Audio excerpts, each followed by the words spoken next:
Halo semua, kami dari Grup E Biomedik kelas A Kesehatan Masyarakat 2020. Nah, kali ini kami akan membahas salah satu bentuk sediaan obat, yaitu inhalasi. Sebelumnya, kenalan dulu yuk, ada siapa aja nih teman-teman tim kerja dari Grup E. Ada Aulia Febriola, Putri Skarkinanti, Dian Fajarwati, Selasri Ayuning, Nana Ivani. Apa itu inhalasi? Inhalasi merupakan salah satu bentuk sediaan obat yang berbentuk larutan atau suspensi. Inhalasi terdiri atas satu atau lebih bahan obat yang diberikan melalui saluran nafas hidung atau mulut untuk memperoleh efek lokal atau sistemik. Dalam terapi inhalasi, pada prinsipnya, sediaan obat yang diberikan dibentuk menjadi partikel-partikel aerosol terlebih dahulu menggunakan generator aerosol. Nah, apa itu aerosol? Aerosol merupakan suspensi partikel-partikel zat padat atau cair di dalam gas. Ukuran partikel aerosol yang dikeluarkan oleh alat inhalasi sangat penting karena berkaitan dengan sampainya obat yang terinhalasi ke target aksi di dalam paru-paru. Kelebihannya itu, onset kerja lebih cepat dibandingkan obat oral, dosis yang diberikan kecil, obat langsung menuju paru-paru sehingga paparan sistemik minimal, efek samping sistemik lebih jarang dan lebih ringan dibandingkan obat yang diberikan secara sistemik. Terapi dengan obat inhalasi cenderung tidak menimbulkan nyeri dibandingkan obat yang diberikan melalui injeksi dan lebih nyaman. Rangsangan obat inhalasi dapat menghentikan kebiasaan merokok. Kekurangannya itu, beberapa variabel dapat mempengaruhi deposisi paru dan reproduktivitas dosis. Dosis yang tepat sering tidak tercapai sehingga dapat terjadi kekurangan atau sebaliknya. Deposisi oropharyngeal dapat menyebabkan absorpsi sistemik. Iritasi oropharyngeal menyebabkan penyumbatan, nausea, vomitus, dan aerofagi. Membutuhkan peralatan khusus dan mahal. Selanjutnya, kesulitan koordinasi antara gerakan tangan dan inhalasi dengan PMDI yang dapat menurunkan keefektifan. Ketersediaan berbagai macam jenis alat dan akan menimbulkan pasien dan klinisi. Keterbatasan informasi tentang standarisasi klinik inhalasi pada klinis akan mengurangi keefektifan. Pemberian secara inhalasi lebih kompleks dibandingkan oral. Jenis-jenis obat inhalasi. Yang pertama, bronkodilator. Bronkodilator adalah obat yang memiliki mekanisme kerja dengan merelaksasi otot pernafasan dan melebarkan jalan nafas atau bronkus. Umumnya digunakan pada penyakit-penyakit paru seperti asma dan penyakit paru obstruktif kronis. Golongan obat yang termasuk ke dalam bronkodilator adalah: pertama, agonis adrenergik inhalasi. Obat yang termasuk ke dalam golongan ini dan biasa diberikan pada terapi inhalasi yaitu salbutamol atau Ventolin, Venoterol, Terbutalin, dan Orciprenalin. Kedua, golongan antagonis kolinergik inhalasi. Contoh obat yang digunakan yaitu ipratropium bromid. Jenis obat inhalasi yang kedua adalah antiinflamasi pada saluran nafas.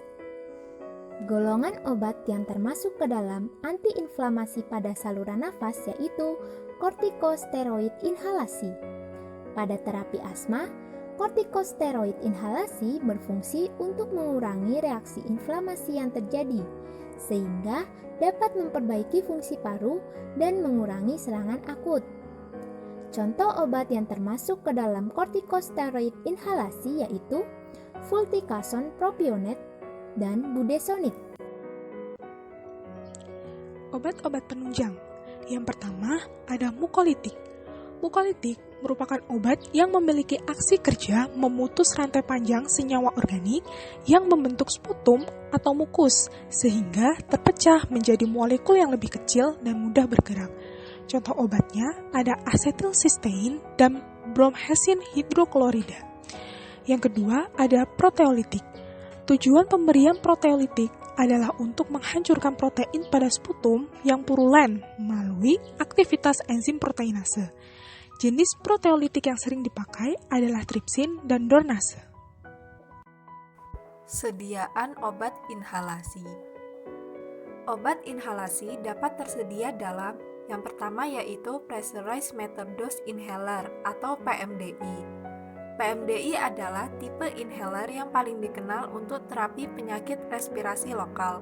Komponen struktural dari PMDI konvensional adalah tabung, metering valve, penggerak atau akuator, dan corong mulut.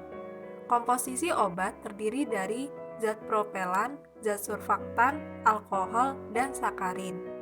Bila disemprotkan, akan keluar partikel aerosol dalam dosis tertentu dengan kecepatan tinggi. Keuntungan dari penggunaan PMDI yaitu dosis obat lebih kecil, efek samping hampir tidak ada, kerja cepat, tidak tergantung absorpsi, tidak mengiritasi lambung, dan mudah dibawa. Yang kedua yaitu Dry Powder Inhaler atau DPI. DPI merupakan Inspiratory Flow-Driven Inhalers yang mengirimkan formulasi bubuk kering ke paru-paru dengan mengandalkan usaha nafas pasien baik laju maupun volume inspirasi. Keuntungan utama dari DPI adalah tidak memerlukan aktivasi koordinasi seperti pada PMDI. Namun, terdapat kesamaan dalam hal perbedaan deposisi paru dari jenis alat yang berbeda.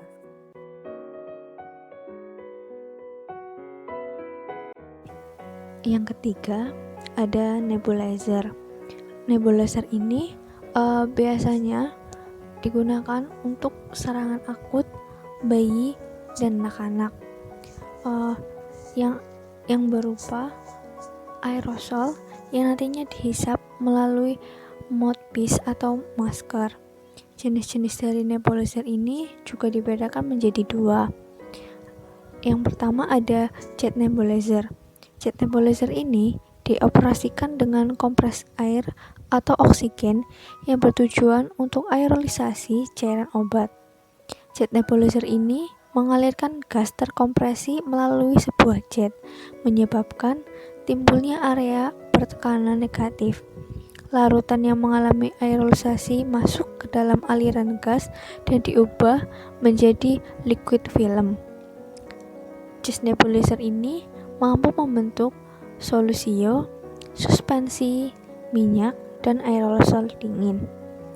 Nebulizer ini juga mudah dibawa dan diganti, namun kelemahannya alatnya menimbulkan kebisingan dan besar. Berikut ini adalah contoh dari jet nebulizer. Yang kedua, ada ultrasonic nebulizer. Pada ultrasonic nebulizer ini, gelombang suara diciptakan karena getaran dari kristal piezoelektrik pada frekuensi tinggi yang memecah larutan menjadi partikel-partikel aerosol kecil. Alat ini tidak sepenuhnya portable karena masih memerlukan suplai listrik untuk pengisian atau charging.